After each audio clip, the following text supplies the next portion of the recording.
They call him the Shadow. That's the nicest word for it. Somewhere in Los Angeles right now, a man is standing 4 feet behind a 19-year-old heiress, scanning a crowd of 300 strangers, looking for the one face that doesn't belong. He hasn't slept more than 5 hours a night in 6 days. His phone has 41 unread messages. His marriage ended 8 months ago.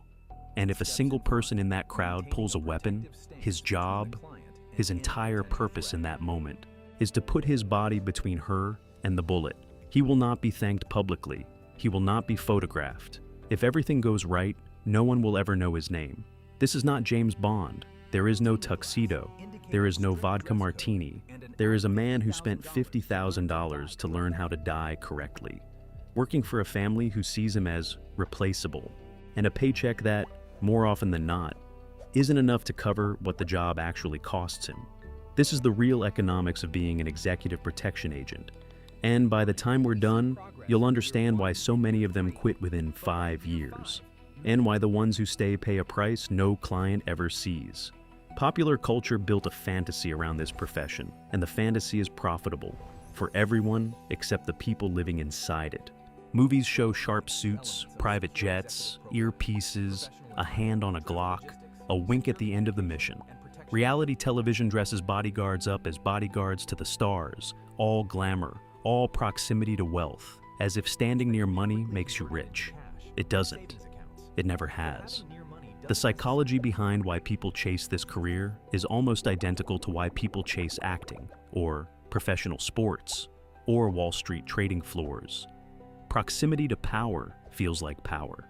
Being close to a billionaire's world creates the illusion that you're part of it. You fly where they fly. You stay where they stay. You eat what's left on the catering table after the party ends.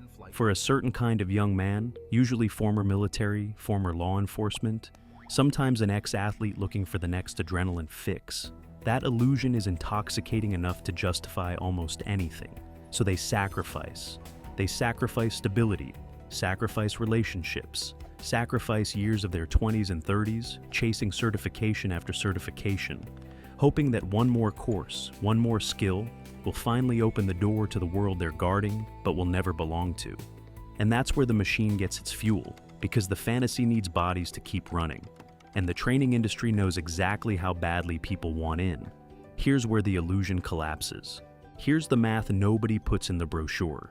A basic executive protection certification, the kind that gets you an interview, not a job, runs somewhere between $3,000 and $7,000. That's just the entry fee. That's the equivalent of a community college course. It teaches you how to walk in formation, how to read a room, basic defensive driving. It does not make you hireable for anyone with real money. To be considered for high net worth clients, the Dubai royals, the Silicon Valley founders, the old money families in Los Angeles and New York who actually pay well. You need advanced tactical training. Defensive and evasive driving courses alone can cost $8,000 to $15,000. Advanced firearms and close quarters combat training adds another $10,000 to $20,000. Medical trauma certification, the kind that lets you keep a gunshot wound victim alive for the 11 minutes before paramedics arrive, that's another few thousand on top. Added up, and a serious operator is looking at anywhere from $35,000 to $60,000 in training costs before they've earned a single stable paycheck. Most of them finance it, credit cards, personal loans.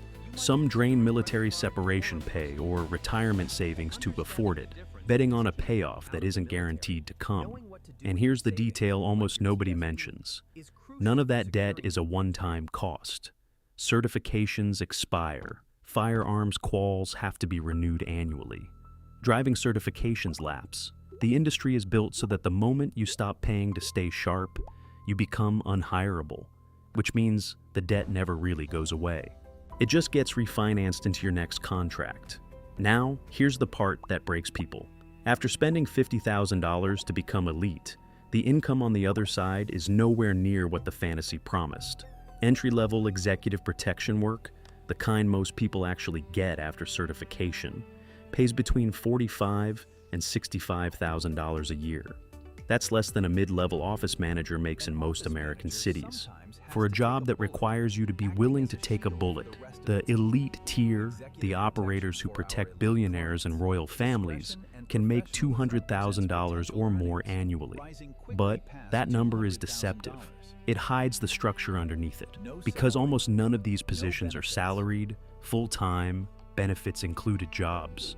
They're contract work, gig work dressed up in a tactical vest. A protection agent might work an intense 60-day rotation, guarding a tech founder during a controversial IPO, get paid handsomely for those 2 months, and then have nothing lined up for the following 6 weeks. No health insurance during the gap, no retirement contribution, no guaranteed next client. The income looks impressive on an annual basis, but the actual month-to-month reality is instability that most 9-to-5 workers would find unbearable. This is the part the recruitment videos never show you: the waiting. The agents describe it the same way, almost every time. Weeks between contracts, checking their phone obsessively, watching their savings shrink, wondering if the agency that trained them will ever call again, or if they'll have to spend another $4,000 renewing a certification just to stay eligible for work that may never come. And even when the contract does come, being close to money doesn't mean touching it. Ask any driver who's protected a family through Aspen, through Monaco, through a 5-star resort in the Maldives, and they'll tell you the same thing. They eat in a separate room. They sleep in staff quarters, if they sleep at all. They stand outside the restaurant while the family they guard spends more on a single dinner than the agent makes in a week. One former protection specialist, describing her time guarding a Middle Eastern business family, said the hardest part wasn't the danger. It was the proximity to a lifestyle she would never have access to, day after day for years. Watching wealth up close doesn't make you feel connected to it. It makes the distance between you and it impossible to ignore. But the money isn't even the worst part of this job. What most people only discover after signing the contract is what the job actually asks of their mind and their soul once the wallet stops being the problem. Because executive protection isn't really a security job, it's a discretion job. And discretion in this industry has a very specific, very dark meaning. When you're hired to protect a billionaire family, you're not just protecting their bodies, you're protecting their secrets. Agents are routinely first on scene to incidents that never make the news. A client's teenage son overdosing at a party, a spouse's affair discovered mid-trip, a public figure's drunken meltdown in a hotel hallway. The agent's job in that moment isn't just safety, it's containment. Get the situation controlled, get the story erased before it becomes a story, and never speak of it again, to anyone. Some agents describe being handed non-disclosure agreements so restrictive they legally cannot discuss their work even in therapy, without the therapist also signing paperwork. Think about what that means for a moment. A person whose entire job is absorbing trauma, other people's trauma, other people's scandals, sometimes their own near-death experiences, and they are contractually forbidden from properly processing any of it. That's the part the job listing never mentions. You're not just protecting a body, you're becoming a vault for the family's worst moments, and vaults don't get to talk. Then there's the paranoia, which doesn't stay confined to work hours. It follows agents home, if they still have a home to go to. Executive protection specialists describe an inability to switch off situational awareness even in ordinary life, sitting with their back against a wall in every restaurant, scanning parking lots out of habit, waking up at every unfamiliar sound. The threat assessment mindset that keeps a client alive doesn't have an off switch, and over years, it rewires how an agent experiences the entire world, even the safe parts of it. Relationships collapse under this weight with brutal consistency. The travel is unpredictable, sometimes leaving with 6 hours notice for a 3-week assignment overseas.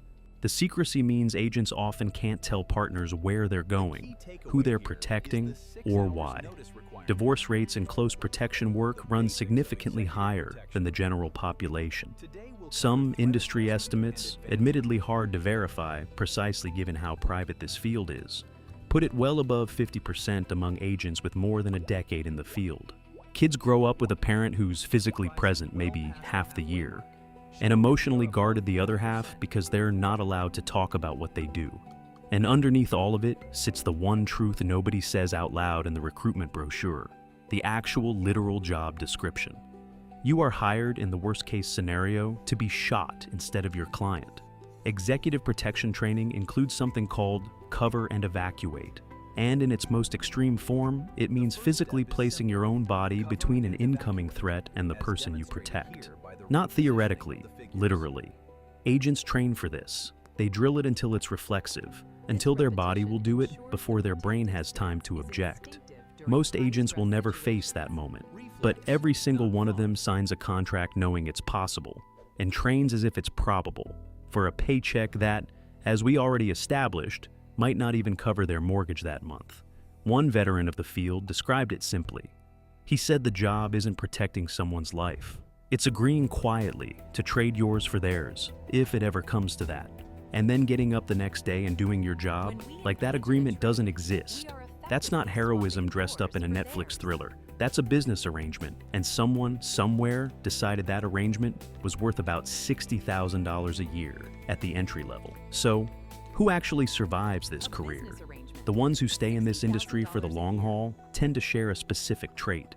They stop chasing proximity to wealth as the reward and start treating the training itself, the skill, the discipline, as the only thing that's truly theirs. The billionaires change, the contracts end, the mansions get sold, but the ability to read a room, to move a body through danger, to stay calm when a stranger's hand moves too fast toward a pocket, that skill belongs to the agent, and no client can take it back.